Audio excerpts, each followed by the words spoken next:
Hey guys, I just finished this book like 5 minutes ago. Lynsey Sands, The Trouble with Vampires.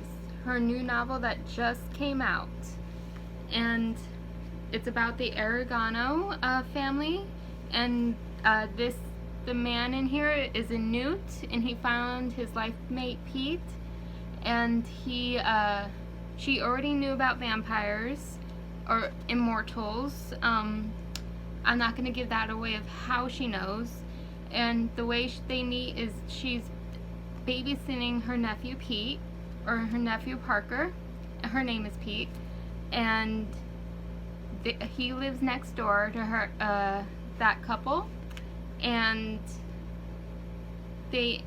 something happens. Someone tries to break in. I'm not going to let you know who, because that literally, you find that out within the 5 last pages of the book.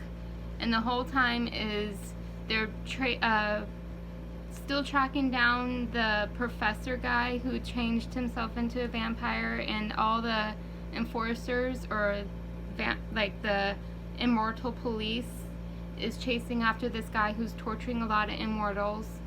And they were literally right next door to him, but as soon as the Dr.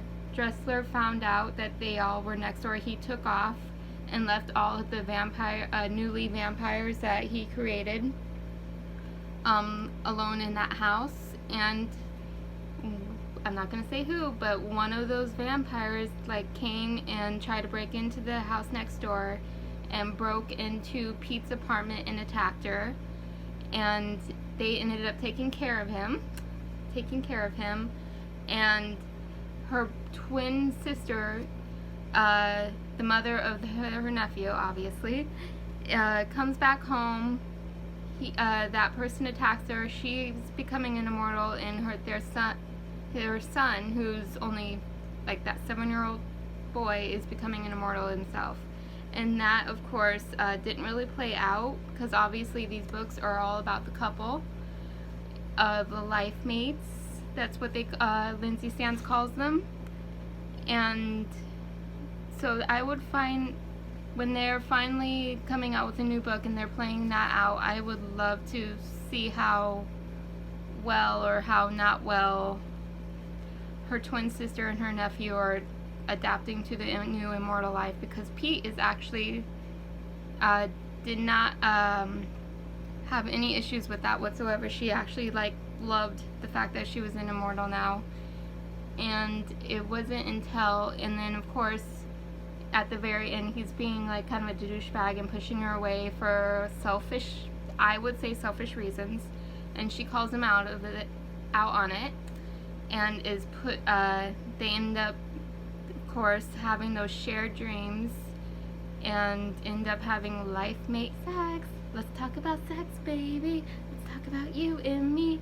She's a little crazy about that, but that's why I love these books. They're very adult books. I would be advised, no one under 17 should read these books. And if you are a woman or even a man who needs a little bit of an adult escape, or a woman like me who finds that the real men in her life are totally boys pretending to be men, I would highly recommend a Lynsey Sands book, an Argeneau novel that's all about the family Newt and the family Argeneaus, and all the lead characters appears in every book. And she also has this Scottish book line that I have actually got a few books from that line, but I have not yet read those books, and I'll let you know what I think about those, because I am actually very intrigued, because I'm Scottish, and they are about the medieval ages in the 1700s, and the lords of Scotland are all finding their brides and all that, and I would love to see how she kind of portrays those book lines. And I know she kind of mixes up getting Scottish immortals into the Argeneau book line, so I am curious to see how that works out. And she's also having a new Argeneau book coming out, which has not been released yet, but you also can find this book and all her other books on Amazon. Lynsey Sands. I would highly recommend it. Okay, then that is all that I have for today. Have a great night and get to reading. It's fun. Bye-bye.